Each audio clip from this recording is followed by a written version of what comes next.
I did not learn their name from a book. I learned it from the way our vox went quiet. When a regiment goes quiet, it is never because there is nothing to say. It is because someone has started listening. I was Trooper Jalen Ma, 18th Sablejacks, 2nd Platoon, and I survived the raid on Vantorix. That is what the docket calls it, raid. Like it was a theft. Like it was a quick crime, and not a lesson carved into our minds. Vantorix was an agri world, with one small HIV port, and a lot of grain. Flat land, big skies, wind that never stopped. You could smell the harvest even through a rebreather if the filters were old. We were posted there for garrison duty, which means boredom, patrols, and listening to officers pretend it is all very important. 3 days before the Emperor's children arrived, a shuttle went missing over the northern flats. The pilots were Navy Reserve. The shuttle was small, and the cargo was officially medical supplies. That usually means a person, someone important enough to hide in the paperwork. Our lieutenant said it was probably a storm. Our commissar said it was sabotage. The administratum clerk said the manifest was clean and asked us to stop asking questions. Then the farm radios started picking up music at night. Not hymns, not marching songs. Music that sounded like it had too many layers, like someone had taken a simple melody and stacked it until it started to press against the skull. Farmers complained that their children could not sleep. The local priest blamed unhallowed transmissions and asked our chaplain for support. We laughed. We should not have laughed.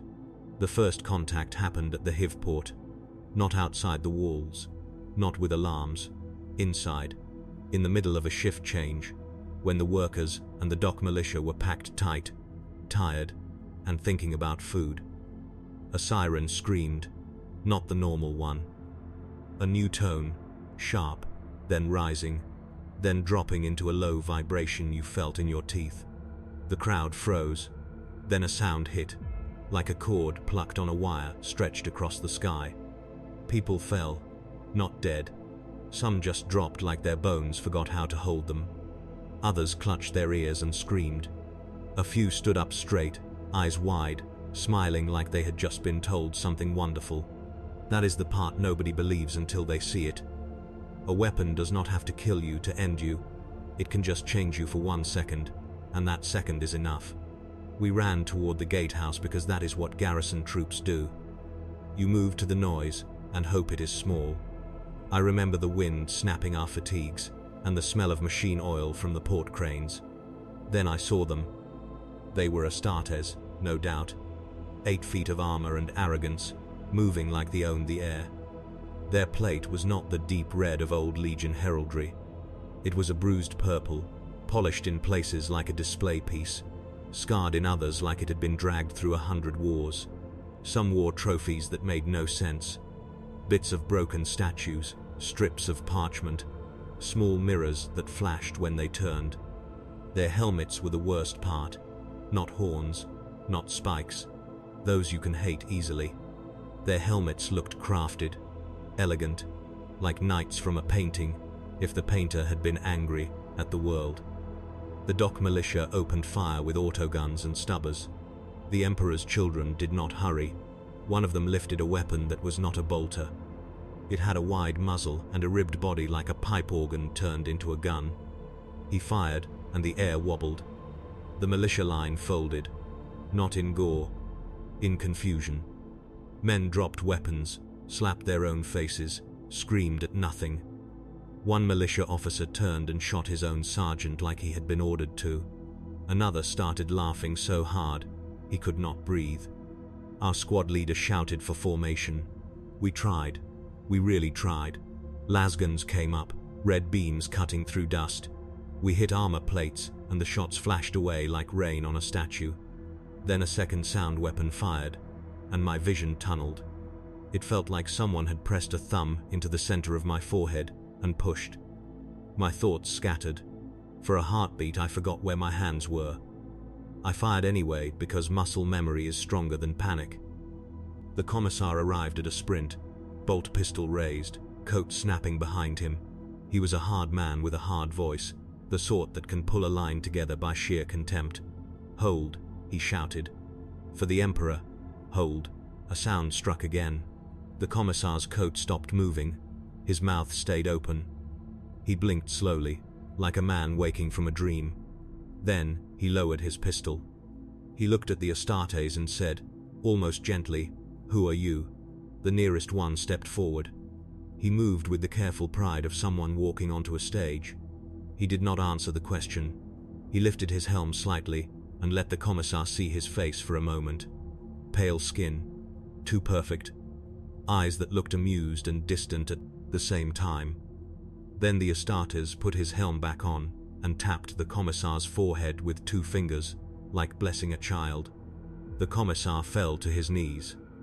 That is the moment I understood. This was not a fight. This was a demonstration. They wanted us to see what we were. We fired anyway. Our lieutenant tried to call for armor support. Vox only gave static. He tried again. Still static. He switched channels. Still static. The port's internal comms were dead too, like someone had simply peeled sound out of the air. Then a third type of weapon spoke. This one was closer to a bolter, a sharp percussive crack, but it left ripples in the dust where the rounds passed. A trooper beside me went rigid, eyes wide, and dropped his lasgun. He did not move again. I will not dress it up. We broke. Not all at once. Not as cowards. As people whose senses were being used against them. When the air itself becomes hostile, courage turns into a guessing game. A sergeant grabbed me by the webbing and yanked me behind a cargo hauler. He shouted something that I could not hear properly because my ears were ringing and the world felt tilted. I saw a banner on one of the Astartes, a broken Aquila stitched onto a field of purple, defaced with a symbol that made my stomach twist. Not because it was scary looking, but because it felt familiar in the worst way, like a thought you tried not to have. The Astartes did not chase us hard. They herded. That is another thing people miss. Most raiders chase kills. The Emperor's children chased shape. They pushed our units into alleys, into kill boxes, into places where sound bounced and panic could multiply. The hive port became a maze. Cranes overhead.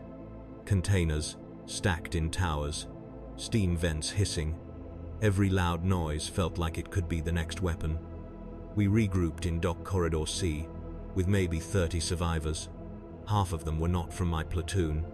One was a port militiaman with a bleeding ear and a stare that would not settle.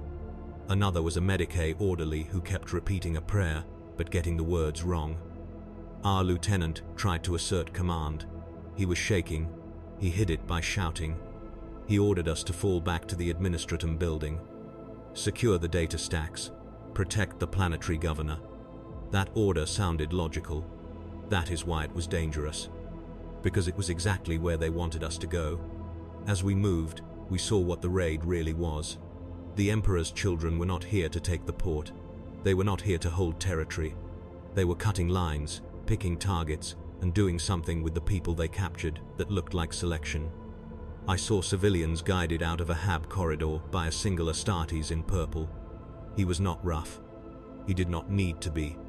People walked toward him like he was gravity. They passed us, and I saw their faces. Not terror, relief, like they had been chosen out of a crowd. The lieutenant saw it too, and his voice cracked. "Do not look," he barked. "Move." We moved. At the plaza outside the Administratum building, we found the first true barricade. Our heavy weapons team had dragged an autocannon into position. Sandbags piled. A chimera half turned across the entrance. Officers shouting. Priests waving icons. A good old-fashioned guard stand. For a moment it felt like we had a chance. Then the music started again, clearer now, coming from somewhere above, layered and precise. The hymn speakers on the plaza poles clicked on by themselves and began to broadcast it. The priest tried to override them. He screamed litanies into the mic. His voice blended into the music, got absorbed, turned into harmony. He stopped screaming. He started singing. That was the opening of the main act, and we were standing in front of it like fools. Above the Administratum building, on the roofline, stood a figure in Astartes armor that looked more ornate than the rest. Cloak, crest, a sword that caught the weak sun and turned it into a thin white line. He raised his hand. The music cut. Silence hit so hard it made my ears hurt more than sound. Then he spoke into the plaza, without vox, without shouting, like the air itself carried his words because it wanted to. "People of Vantorix," he said, "soldiers of the corpse throne, you have worked so hard for so little." Some of our men fired. Last beams snapped upward. He did not react. He continued. "You want order," he said. "You want meaning. You want perfection." When he said perfection, I saw the Medicae orderly smile. I saw the Port militiaman straighten his back like someone had finally praised him. The lieutenant shouted to fire again, full volley. We did. The figure lifted a device in his other hand. Not a gun. Something like a tuning fork made of black metal. He struck it once against the roof parapet. The sound was almost nothing, but the plaza shook. Not the ground, the people. Every nervous system in the open space seemed to twitch at once. Men dropped to their knees. Some vomited. Some laughed. Some started weeping like they had just been forgiven for everything. Our autocannon team tried to keep firing. The gunner screamed and clawed at his own face until the loader pulled him back. That is when the Emperor's children stepped out from the side streets, not charging, walking. They came in lines, elegant and slow, weapons held with casual mastery. Their sonic guns were raised like instruments. Their armor caught the light. Their presence made the air feel thinner. I wanted to run. I wanted to hide. I wanted to do anything that would not make me part of the scene. But a guardsman's training is a chain. Even when your brain is screaming, the chain pulls you. We fired, and they began their harvest. If you have never fought Astartes, you think of them as fast and brutal. The Emperor's children were fast when they needed to be, but that was not their favorite tool. Their favorite tool was timing. They let you shoot first so you would feel responsible for what came next. The first sonic volley hit the plaza in 3 pulses. The first pulse made the front rank flinch, a deep vibration that rattled ribs. The second pulse made men lose rhythm. Lines drifted. Fire discipline evaporated. Some troopers fired high, others low, some not at all. The third pulse did the real work. It did not just hurt, it distracted. It pulled the mind toward the sound like a hand pulling a face toward a mirror. I saw a heavy stubber crew stop firing because the gunner turned his head as if listening to someone whisper his name. The loader shook him, slapped him. The gunner smiled and pushed the loader away gently, like he did not want to be bothered. Then an Emperor's children Astartes stepped close and ended them with a short burst from his weapon. Clean, efficient, almost bored. We tried to rally on the Chimera. Its hull was something solid, something familiar. Our lieutenant crawled up onto it, waving his power sword, trying to be seen. He shouted that we were the guard, that we held, that we died before we broke. A shot took his leg off at the knee, not a sonic shot, a bolt shot. Old-fashioned, he fell screaming. The Emperor's children were making a point. They could have turned the plaza into a crater if they wanted. They chose not to. They wanted us conscious. Then the roofline figure spoke again. He did not shout over the gunfire. He waited for a gap, and his voice filled it like it belonged there. "See how they spend you," he said. "See how they tell you this is honor." A trooper beside me, a young one with a shaved head and a purity tattoo, started nodding like the words were sensible. Our priest tried to move through the line, pressing an Aquila charm into hands, barking prayers. He reached the young trooper and grabbed his chin, forcing eye contact. "Hold to the throne," the priest said. The young trooper smiled softly. He said, "I can hear him." Then he lifted his lasgun and shot the priest. No hesitation, no anger, like he had been told to tidy a room. The priest fell, and the young trooper began to cry. That is what the Emperor's children do. They make you betray yourself, and then they watch what it does to you. Our line collapsed after that. Not because the priest died. Priests die. We keep fighting. It collapsed because we saw how thin we were, how easy it was for one small change to turn a man into a bullet aimed the wrong way. We fell back into the Administratum building because there was nowhere else. Inside, the air was cooler. The walls were thick. Sound was dampened. For a moment it felt safer. Then we heard the music again, not from outside, but from the building's own speaker system. The administrator's clerks were huddled in corners with data slates clutched to their chests. Some were praying. Some were staring at the ceiling like they were waiting for it to open. Our remaining officer, a captain from another company, tried to secure the vault levels. He assigned squads to stairwells, to server rooms, to the governor's office. A reasonable plan.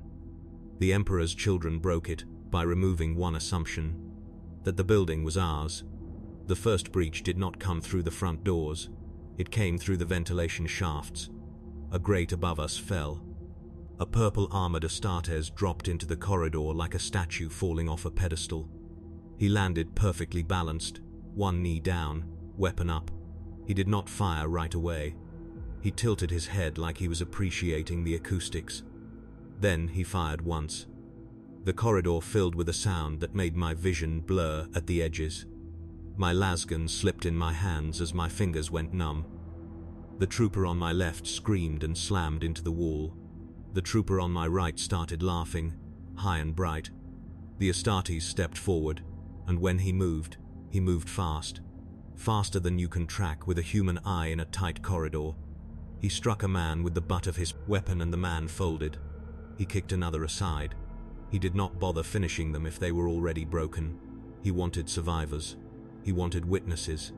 Our squad leader yelled for frag grenades. Someone tossed one.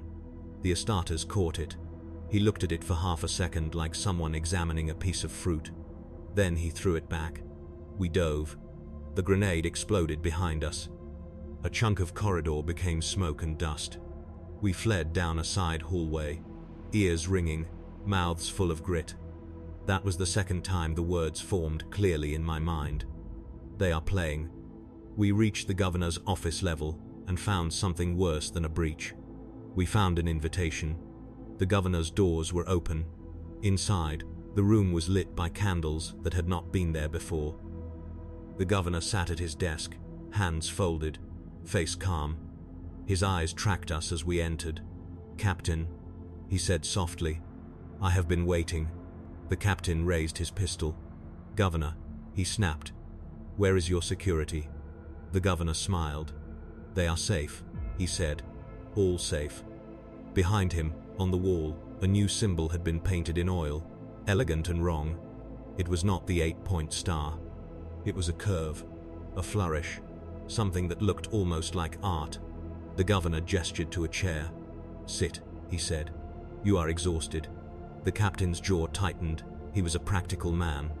He saw the candles, smelled the wrong incense, saw the paint. He knew.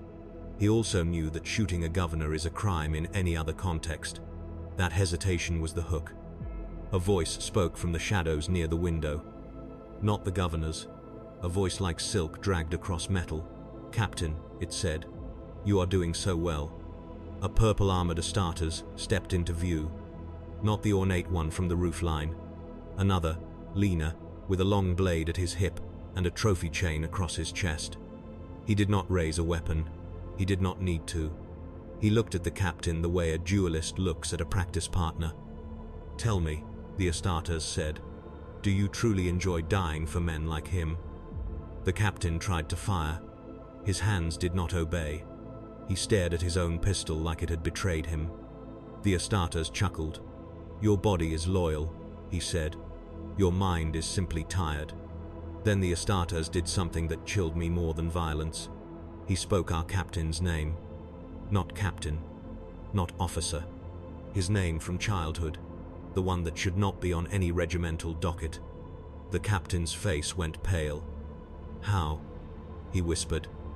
The Astartes tapped his helm. "We listen," he said. "We always listen." The captain stepped forward one pace. Not by order, not by threat. but like a man walking toward a memory. I grabbed his sleeve. "Sir," I said. "Sir, do not." He looked down at my hand like he was seeing it from far away. Then the governor's candle flames flared, and the captain jerked as if something had bitten the inside of his skull. He wrenched free and turned his pistol on me. I froze. It is hard to explain that kind of freeze. Not cowardice. A sudden understanding that your officer has become the muzzle of someone else's intent. The captain's finger tightened. A shot rang out. The bullet did not hit me. It hit the captain. A commissar's bolt pistol fired from the hallway behind us. The captain fell, stunned, then dead. Our commissar stepped into the doorway, eyes hard, face drained of color. He had lost his hat. His coat was torn. He took one look at the governor's candles and the painted symbol. Then he shot the governor too. No speech, no prayer, just 2 executions, fast, like slamming a door. The commissar turned to us. "Seal the level," he snapped. "Burn the rooms. No survivors." A trooper asked, "Sir, what about the clerks?" The commissar's eyes flashed. "If they were here," he said, "they were chosen." We stared at him. Some nodded, some looked sick. This is where the fall begins even for loyalists. Not the act of killing, the habit of deciding who counts as human. We started burning. We sprayed promethium down corridors, into offices, into chapel alcoves. Smoke rose. The speaker system kept playing music through it all, steady and patient. And behind the music, I heard laughter. Not our laughter. The laughter of people who knew we were doing their work for them. Then the building shook. Not from explosions, from a vibration that built in the walls like a heartbeat.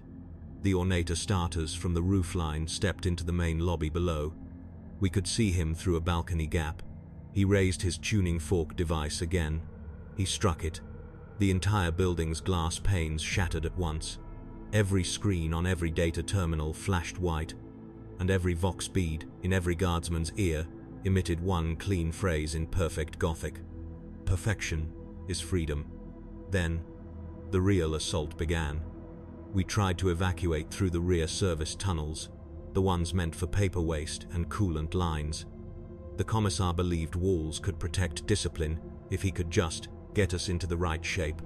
We moved in a column, wounded in the center, weapons out, breath steaming in the cool damp. The music followed us anyway, not loud now, close, as if someone were humming right behind your ear. A trooper named Pell started whispering to himself. I asked what he was saying. He did not answer. He only kept whispering, faster and faster, like he was reciting a drill. The commissar heard it and snapped, "Trooper, silence." Pell looked up. His eyes were wet. He said, "I am trying to remember my own prayers before he changes them." The commissar raised his pistol. I stepped between them without thinking. Stupid move, fatal in most regiments. "Sir," I said, "he is loyal." The commissar's gaze locked onto mine, cold and sharp. "Loyal is what he was yesterday," he said. "Today he is at risk." Pell reached out and grabbed the commissar's sleeve. "Please," Pell said, "please do not leave me alone." The commissar hesitated.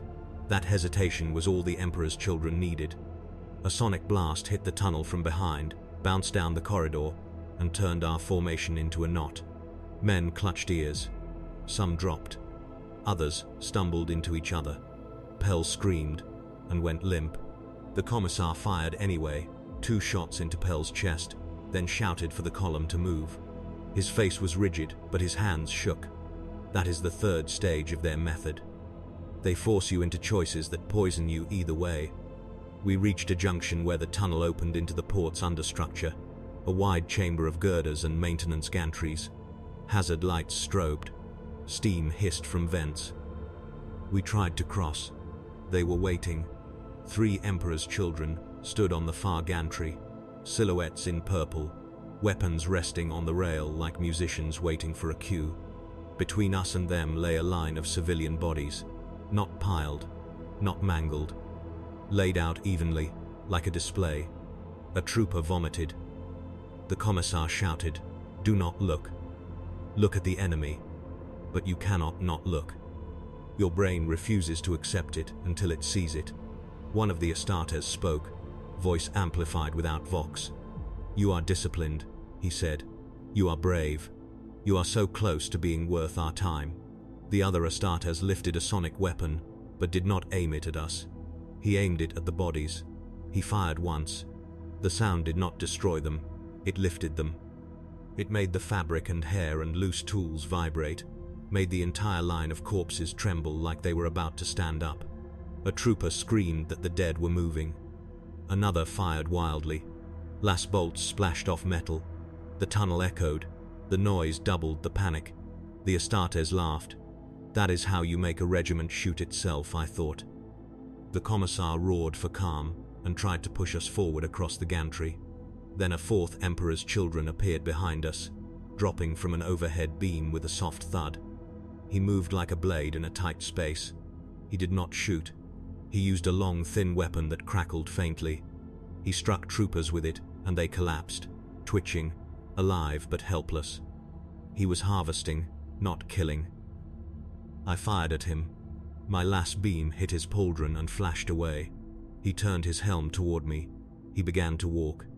I remember thinking, very clearly, I cannot outrun that. The commissar fired his bolt pistol and hit the Astartes in the chest. The armor absorbed it with a flash.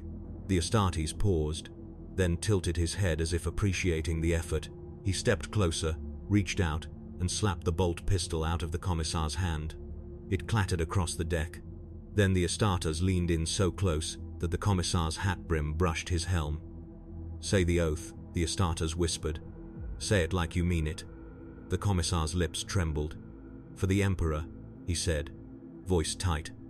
The Astartes made a satisfied sound. Good, he said. Now say it again, but this time, for yourself. The commissar froze. In that moment I saw what they were doing to him. Not mind control like a switch, temptation, reframing, turning duty into ego, then ego into worship. The commissar tried to spit. No saliva came. The Astartes stepped back and drew a blade. He raised it like a conductor raises a baton. And all three Astartes on the far gantry raised their sonic weapons at once. The next volley hit in harmony. The maintenance chamber became a storm of sensation. The lights felt too bright. The air felt sharp. My heartbeat became loud in my ears. Troopers dropped. Not all unconscious. Some started laughing. Some started screaming. A few started crawling toward the Astartes like children crawling toward a parent. That is when the commissar broke, in the most Imperial way possible. He stood up straight, picked up his fallen pistol, and began executing his own men. He shot the ones crawling. He shot the ones laughing. He shot the ones who hesitated. He was trying to save the regiment by cutting away anything that looked compromised. But he was, firing into a crowd in a soundstorm, created by enemies who wanted exactly this. One of his shots hit a loyal trooper who had been trying to drag a wounded friend away. The loyal trooper fell, eyes wide, and the wounded friend started to sob and claw at the commissar's boots. The commissar screamed at him to get up. The friend bit him. That is the moment the chain snapped. Authority turned into an animal fight. I did not stay to see who won. I grabbed a wounded Vox operator, a woman named Rhea, and pulled her into a side service duct. Not heroic. Instinct.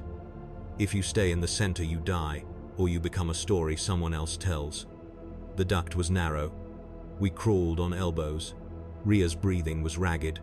She kept whispering numbers, channel codes, prayer lines, anything she could cling to.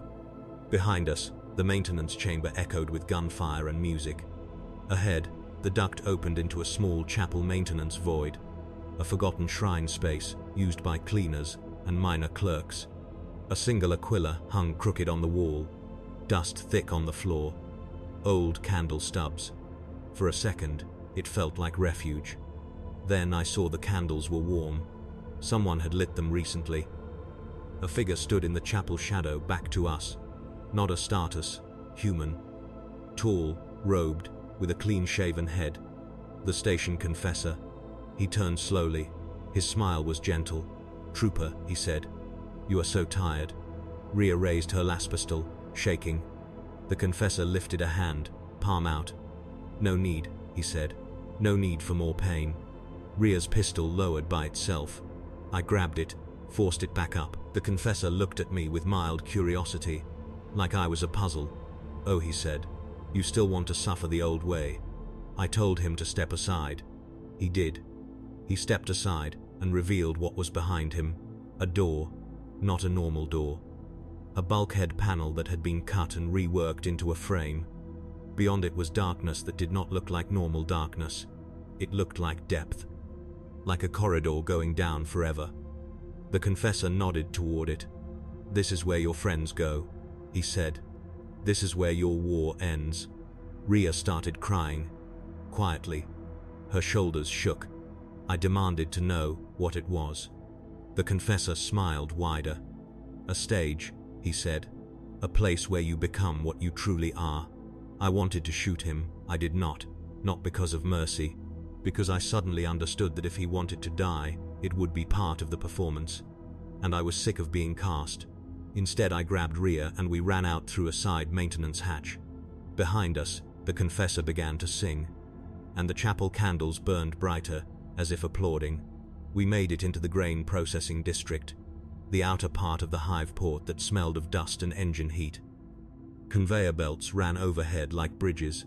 The wind came through broken panels and carried the scent of wheat like an insult.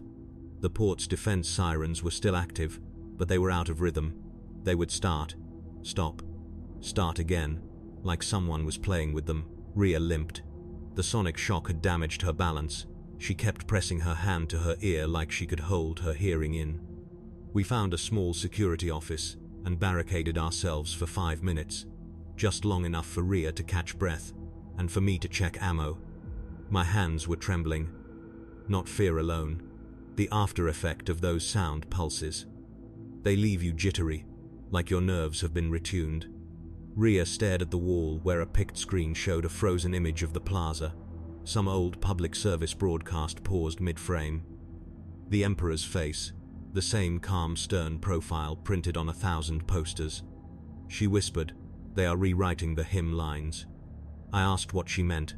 She swallowed. "My Vox picked it up earlier," she said. "Before everything died. They were putting their voice into our channels. Not hacking like codes. Like they were speaking through the wires." She looked at me, eyes wet. "They know our phrases," she said. "They know how we talk to each other. They are wearing our words. That is the hidden horror. It is not only that they can kill you, it is that they can sound like you while they do it." We moved again, keeping low, using the conveyor shadow to cross open lanes. That is when we met the survivors who had chosen another path. A squad of port militia, maybe 10, moving in a tight group. Their leader had a bandage around his head and a plasma cutter held like a gun. They saw our uniforms and did not relax. Their eyes were too sharp. The leader demanded our names and our unit. I gave them. He listened, then nodded once. "You are not smiling," he said. "Good." I did not understand. He explained quickly. "People who have heard the music too long start smiling," he said. "Even when they cry, even when they shoot. If you see the smile, do not let them close." I wanted to tell him that sounded insane. Then I remembered the governor, the confessor, the crawling troopers. I asked where they were going. The militia leader pointed toward the northern flats beyond the port. "There is a field transmitter out there," he said. "Old Astropath relay support. If we can get power to it, maybe we can punch a message through the interference. Maybe. Hope, thin as paper." We joined them because we had nothing else. The flats outside Vanterix were open and cold. Grain fields like an ocean. Wind-bending stalks in waves. The sky was grey and wide. In another life it would have been peaceful. Now it felt exposed. In the distance we saw smoke rising from the hive port. Not huge fires. Smaller, controlled plumes. Like someone was burning specific places. The Emperor's children were not torching everything. They were editing. We moved through a ditch line and reached the relay station just before dusk. It was a squat concrete building with a rusted antenna array and a small generator shed. Imperial marks worn by weather. It looked forgotten, which meant it was useful. The militia leader sent 2 men to check the generator. They came back pale. "It is running," one said. "But nobody is here." The generator was humming, fuel lines intact, controls set. It had been prepared for us. The militia leader swore. "We should leave," he said. We did not leave fast enough. A sound rolled over the field, low at first, then rising, like a distant choir tuning up. The grain stalks began to vibrate. The antenna array began to ring softly, metal singing. Rhea clapped her hands over her ears and fell to her knees. The militia leader shouted for everyone to get inside. We sprinted. We slammed the relay door shut. The sound got muffled but not gone. It came through the walls, through the floor, through teeth. Then the power cut. The generator died in one clean moment, as if someone had simply decided the scene should change. In the sudden near dark, Rhea's vox bead crackled. A voice came through, clear, intimate, like someone speaking from inside her skull. "Trooper Rhea Sell," it said. "You have such determination." Rhea sobbed. I grabbed the bead and tore it out of her ear. Blood ran. She did not seem to notice. The militia leader shouted for lights. A glow bloomed anyway, not lumen strips. Candlelight. Dozens of small flames, appearing along the walls where there had been no candles, lighting the relay room like a shrine. The militiamen backed away, weapons raised. One of them whispered a prayer. A figure stepped into the doorway we had just sealed. "How?" someone gasped. The figure was Astartes. Purple armor, elegant helm, a blade at his hip. No hurry. He looked around the room as if judging decor. "This is a fine little stage," he said. The militia leader fired his plasma cutter. The bolt hit the Astartes center mass and splashed blue across armor. The Astartes took one step forward anyway. He nodded appreciatively. "Better," he said. "At least you try." He raised his weapon, sonic, ribbed, obscene in its purpose. He did not fire. He pointed it at the antenna control console. Then he squeezed the trigger. The console exploded into sparks and smoke, but the sound that did it was the real damage. The entire relay station's interior rang like a bell struck too hard. The militiamen dropped their weapons. Some clutched their heads. One began to laugh. The Astartes stepped forward and spoke gently, like a tutor. "You think you can warn them," he said. "That is sweet. The Imperium already knows. It simply cannot respond fast enough to matter." The militia leader spat blood and tried to crawl toward his weapon. The Astartes watched him with mild interest. Then he looked at me. "You," he said. "You are still holding yourself together." I aimed my lasgun at his helm. My hands shook. I fired anyway. The beam flashed off a cheek plate. He did not react with anger. He reacted with delight. "Yes," he said. "There is something stubborn in you." He stepped closer until he filled my vision. "Tell me, guardsman," he said. "What do you want most?" I did not answer. He leaned in. "Do you want to win?" he asked. "Do you want to be noticed? Do you want to be perfect?" The word hit like a hook. Because every guardsman wants to matter, even if we pretend we do not. I forced my mouth to move. "I want you off my world," I said. The Astartes smiled behind his helm, and somehow I could feel it. "Then give me a performance worth remembering," he said. He turned his weapon aside and fired into the ceiling. The roof plates screamed. Dust fell. The antenna outside rang again. The militia leader screamed for everyone to run. The Astartes stepped aside, almost politely, making space at the door. "Go," he said. "I want you to carry the story." That was the twist. He did not want to capture us here. He wanted us to escape with the right kind of fear. The kind that spreads. The kind that breaks discipline later. Rhea grabbed my sleeve. Her face was streaked with blood from the torn bead.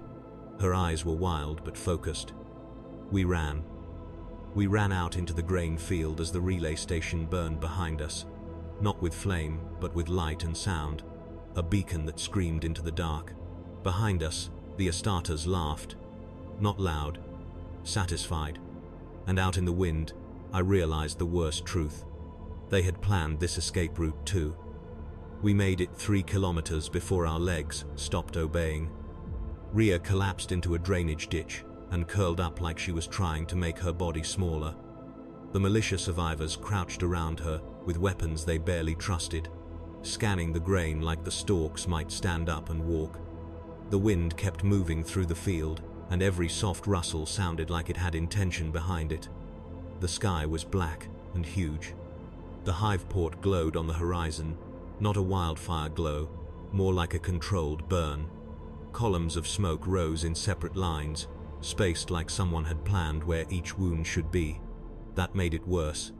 Chaos with purpose feels colder than chaos with rage. Rhea pressed both hands over her ears and whispered numbers under her breath.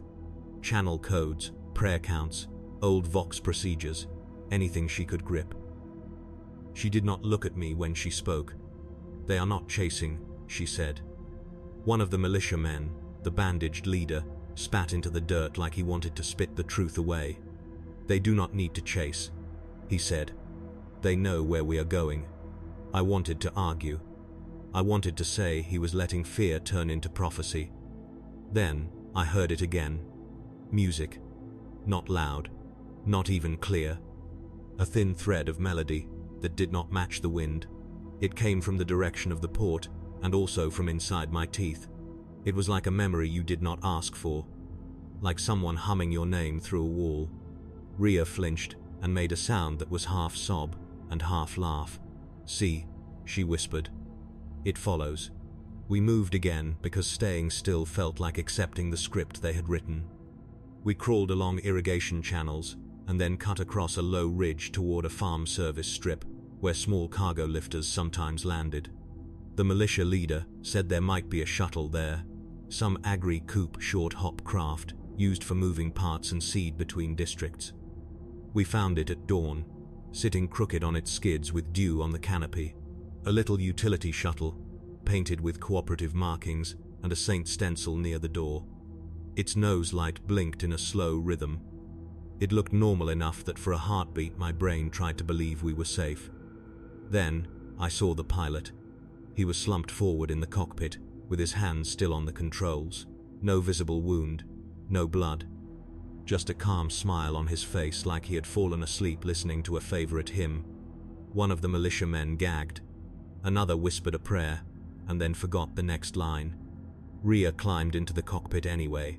Her hands trembled as she ran a quick check. Fuel, ignition, pressure seals. She was a Vox operator, not a pilot, but on a world like this, everyone knows a little. She kept blinking hard like she was trying to push sound out of her eyes. "The systems were on standby," she said.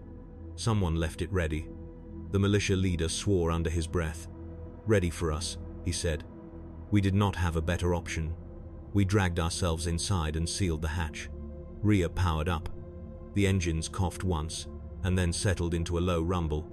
That rumble felt like a blessing until I noticed how it matched the distant music's rhythm. We lifted off. The grain fields fell away beneath us, grey-green waves in the early light. The hive port sat behind them like a bruise on the world. In the air, with distance under our boots, I felt relief come on fast. Too fast. Relief that arrives that quickly is suspicious. The comm panel lit up by itself. One channel opened. Not an emergency band. Not a standard agri-control channel. A clean open line with no identifier and no static, as if it had always been there. A voice spoke. "There you are, guardsman," it said softly. "I was hoping you would try." The militiamen shouted and fired at the panel like it was a throat. Lass bolts punched holes through plastic and wiring. Sparks danced. The channel stayed open, the voice still clear, still amused. Rhea's face tightened, and she leaned closer to the controls, refusing to look at the panel. "Who are you?" she demanded.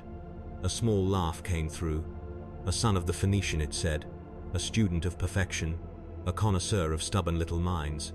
The words were obscene in their calmness. He said them like titles, like a noble reciting lineage at a banquet. Rhea's fingers hovered over the altitude controls. I saw what she was thinking. If we crashed, we could deny them the performance. We could end it on our own terms. I grabbed her shoulder. "Do not," I said. "Keep flying." She turned her head just enough to look at me. Blood had dried along her ear where I had torn the Vox bead out. Her eyes were red-rimmed and focused. "Why?" she whispered. "They will catch us anyway." "Because if we crash," I said, "we die without anyone knowing what happened. If we fly, maybe someone listens." The voice in the comms made a pleased sound, almost like approval. "Very good," it said. "Sacrifice for an audience. That is almost art." The militia leader snarled and shouted for Rhea to cut power to comms entirely. Rhea shook her head. "If I kill all power, we drop," she said. "If I kill just comms, I cannot. It is not coming through the panel, it is coming through the system." The voice chuckled again. "I am already inside your little machine spirit's prayers," it said. "You will not switch me off." I stared out of the canopy to stop myself from staring at the panel. The sky was getting lighter. The horizon curved. The world looked peaceful and innocent, and that made everything that happened on the ground feel like a secret only we carried. Then the voice said my name. Not trooper, not guardsman. My name. Jalen Ma, it said. "You are doing well. You are still holding the line inside your skull." My stomach dropped. Only my mother used my full name that way, and she had never left Sable. "How do you know?" I started. I stopped because the answer was already inside the word listen. The voice spoke again, quieter now. "Tell me," it said. "When your priest sang, did you feel relief?" I clenched my jaw. "No." "Liar," it said, still gentle. There was a moment, a tiny moment. You felt how easy it would be to let go. Rhea slammed her fist on the console. "Shut up," she shouted. The shuttle jolted. The militia men shouted at her to focus. She corrected. The engines whined. We climbed. We broke the first layer of atmosphere, and the world below turned into a smooth curve with thin cloud bands. The comm voice faded slightly, like distance mattered a little, which made me hopeful in a way that felt dangerous. Then the voice returned, softer. "You are leaving before I am finished," it said. How rude. A sound followed, a single note that slid upward and then held steady. The whole shuttle vibrated. The militiamen screamed and dropped their weapons. One clawed at his face. Another started laughing in a high, bright way that did not fit his terror. Rhea fought the controls with gritted teeth. "I cannot," she gasped. "I cannot keep her steady." I grabbed the militia leader and slapped him hard enough to make his eyes refocus. "Restrain them," I shouted. "Keep them seated." He blinked and then moved with pure instinct, jamming a strap across the laughing man's chest and forcing the other down. It was ugly and desperate, and it worked enough. Rhea kept climbing. The note ended. The comm voice sighed like it was mildly disappointed. "Better," it said. "You chose survival over drama. That is not typical. Most of you beg for a noble ending." Rhea whispered a prayer I had never heard before. It sounded like a mechanic's chant rather than a church hymn. She was building a wall in her mind with whatever bricks she had. We reached orbit on fumes and stubbornness. There was a Navy picket vessel holding distance from Vantorix, a small escort frigate, lights cold and controlled. We broadcast on every channel we could. Identification, loyal codes, distress. Our message came out ragged. My voice cracked. Rhea's voice shook. The militia leader tried to keep it clean and official, as if that would make them trust us. The Navy responded slowly. A calm voice told us to cut engines and hold position. A second voice asked for confirmation codes again. A third demanded to know why we were armed. A fourth told us that Vantorix traffic control was not responding and that our signal was being monitored. They were watching us like we were a bomb. They were right. A Navy boarding craft approached. Its floodlights swept over our canopy like an interrogation lamp. We floated there, powerless to do anything but wait. Then the comm voice returned one last time. "Oh," it said. "How sweet. You brought me an audience." I felt my skin go cold. The voice did not shout. It did not threaten. It only spoke in the calm tone of a man watching theater curtains rise. "Remember me," it said, "when you hear hymns, when you hear engines, when you hear your own heartbeat at night." Then the channel went dead. The Navy boarded us with guns raised and faces sealed behind void masks. They zip-tied our wrists and marched us into their airlock like prisoners. Nobody touched us without gloves. Nobody removed helmets. Nobody made jokes. They put us in quarantine. They washed us with chemical mist that stung the eyes. They scanned us for toxins and parasites and radiation and warp residue. They cut away my uniform and burned it in a sealed bin. They asked if I had heard voices. They asked if I had seen symbols. They asked if I had eaten anything strange. When I answered, a Navy medic watched my pupils like he was waiting for them to do something wrong. Then the Inquisition arrived. A black ship came into view, and every Navy officer on the deck stiffened like the Emperor himself had stepped into the room. No grand announcement, no parade, just authority sliding into orbit. A small craft detached and docked without requesting permission. The men who came aboard did not wear uniforms the way soldiers do. They wore practical gear and plain colors. Their insignia was subtle, but you felt it anyway. People stopped breathing in their presence without realizing. They separated us. They separated us hard. Rear was taken first. I tried to stand. A shock baton dropped me. The Inquisition does not argue when it moves. It assumes obedience and makes it real. I was placed in a white room with one chair and one table. No window. No clock. A lumen strip that did not flicker. The air smelled like antiseptic and hot metal, like a med bay that had given up on comfort. An interrogator entered. Grey coat. No rank tabs. A small rosette that he did not bother to display like a trophy. He sat across from me and placed a recorder on the table. "Trooper Jalen Ma," he said. "You will speak plainly. You will not dramatize. You will not hide. If you do, I will know." I swallowed and nodded. He asked for my regiment, my unit, my chain of command. He asked for deployment records. He asked for the first moment I noticed anything wrong. He asked what the first sound felt like. He asked how long the priest sang.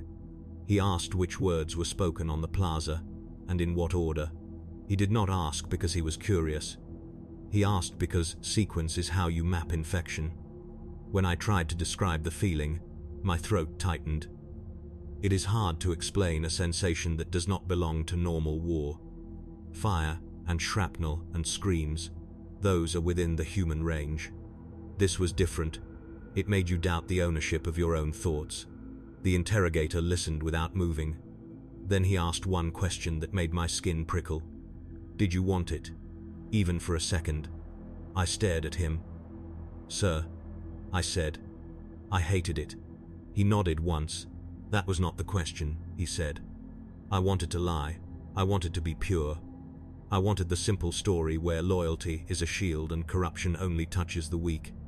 But I remembered the priest singing and how the plaza felt like it was tilting toward a strange calm. I remembered the moment my fear almost turned into relief, because relief is easier than fighting. I forced the words out. For a second, I said. My body wanted the noise to stop. It did not care how. The interrogator made a small note. "Thank you," he said. "That is the truth I need." Then he asked about the shuttle that went missing. I told him what we knew, which was almost nothing. A medical shipment, a storm, a vanished transponder, paperwork that refused to open. He asked if I had seen any sealed crates on the ground during the raid, any special escort, any robed officials, any unfamiliar markings. I remembered something then, a detail I had ignored because it seemed small. On the plaza, near the administratum steps, there had been a case, a long black case with purity seals. I had assumed it was a governor's relic, some ceremonial object. I had seen 2 militia men carry it, and then vanish into smoke. I told him. The interrogator's eyes narrowed slightly. "That case," he said, "matters." He stood and left. I sat alone with the recorder still on the table, its little light blinking like a heartbeat. Hours later, The interrogator returned with another figure. This one was older, bald, scar along the jaw. His eyes looked tired in the way that comes from seeing too much truth too early. He did not sit. He paced once around the room and then stopped behind the interrogator's chair. "Tell me about the voice in orbit," he said. I described it. Calm, intimate, using my name, calling himself a son of the Phoenician, speaking of perfection like it was a holy law. The older man nodded. "Emperor's children," he said, as if naming a disease. He did not lecture. He did not boast. He gave me the shape of the thing that had hunted us. "They were once the Emperor's pride," he said. "They chased excellence until excellence became worship. Their primarch fell, and many followed. Now they are broken into warbands. Some raid for supplies, some raid for slaves, some raid for artifacts. Many raid for something worse, proof that they can still dominate the human mind." He paused. "Noise Marines," he said, "are not just soldiers with loud guns. They are practitioners. Sound is their blade and their hook. They can kill with it, yes, but they can also tune crowds, fracture units and make you doubt your own thoughts. It is not only violence, it is violation of the boundary between you and your senses." I swallowed. My hands were cold. "Why Vantorix?" I asked, voice small. The older man looked at me like he was deciding how much truth I could carry. "Because of the case," he said. "Because something was moved through your world that should not have been moved without stronger protection. Someone tried to hide it under the phrase, medical supplies. Someone tried to keep it quiet." He leaned forward slightly. "You were the quiet protection," he said. "You were the unimportant guard. That is why it worked." I felt anger rise, hot and immediate. "So we were bait," I said. The older man did not deny it. "Sometimes," he said, "the Imperium does not choose between bad and good. It chooses between bad and worse. The question is what you do when you realize you were used." I did not have an answer. I only had the taste of bitterness and the memory of a priest singing words he did not choose. They tested me after that, not with questions only, with procedures. A psyker stood behind a glass partition and stared at me until my scalp prickled. A medicae drew blood and watched the color. A tech priest placed sensors on my temples and listened to my brain like it was a faulty engine. They asked me to repeat prayers, and then asked me to repeat them again, while a tone played softly in the background, checking if my words would drift. I passed. Rhea passed too, they told me later. The militia leader did not. Not because he was a traitor, but because fear had lodged in him like shrapnel, and he could not let go. They did not kill him in front of me. They simply stopped mentioning him. That silence was its own answer. When they finally let me see Rhea again, she looked older. Her ear was bandaged. Her hands had stopped shaking, but her eyes carried a new cautiousness, like she was always listening for a note that should not exist. She told me what she had learned. The voice had not just spoken to her through comms. It had spoken through the ship's system, as if it had permissions. It had played with machine spirits the way a musician plays with strings. It had made her realize that even metal can be tempted. "They do not just corrupt men," she said quietly. "They corrupt systems. They turn procedures into doors." The Inquisition debrief ended with a final warning. The interrogator in grey said it plainly. "You will not return to your regiment," he said. "You will not return to Vantorix. You will be reassigned under observation. You will not speak of what you saw except in approved channels. Not because the truth is forbidden, but because the wrong version of the truth spreads like a hymn." I almost laughed. It was not funny, but it was sharp. "What is the wrong version?" I asked. He looked at me for a long moment. "The version where you think you are immune," he said. Then he dismissed me. I expected relief. Instead, I felt hollow. In war, even terror has a rhythm. Afterward, you are left with silence, and the silence is where memories grow teeth. On the transport out, I stood near a small chapel alcove where Navy crew were singing a standard hymn. Their voices were tired but steady. I tried to let it comfort me. A note shifted, barely, One singer went slightly sharp for a heartbeat. Nobody else noticed. My stomach clenched anyway. I gripped the railing until my knuckles hurt. Rhea saw me and did not ask. She only nodded once, the smallest acknowledgement that she heard the world the same way now. That is the thing the Emperor's children leave behind. Not corpses, not ruins. They leave a damaged sense of normal. They make you question the sound of footsteps.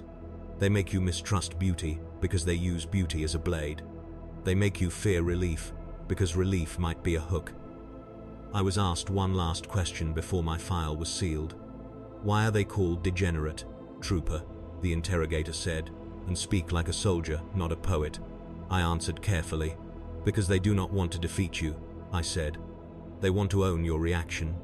They want to turn your discipline into a stage prop and your fear into music. They want you to betray yourself and then remember doing it. He nodded, satisfied. Then he said something that I still hear when I try to sleep. If they let you live, he said, it is because you are part of the weapon now. I live with that. I do not know what became of Vantarix. The Navy crew spoke in fragments, quarantine, purges, relocations. I know the hive port was not held. It was edited, cleaned of some things and hollowed of others. I know that the case was recovered, but I do not know what it contained. Maybe it was a relic. Maybe it was a lure. Maybe it was a key. The Inquisition does not explain everything to a guardsman, even a useful one. What I do know is what it felt like when they arrived. It felt like the air became a conductor. It felt like my regiment became an instrument being tuned by hands that did not care if the strings snapped. And it felt like the most dangerous moment was not when they fired. It was when they spoke gently and made despair sound reasonable. If there is a rule I carry now, it is simple. When you hear something that feels like comfort but arrives too easily, treat it like a mine. Do not lean on it. Do not pass it hand to hand. Do not let it become a habit. Because the Emperor's children do not need you to worship them openly. They only need you to relax at the wrong moment. And once your guard drops, they will teach you the sound of your own surrender and make sure you can never unhear it.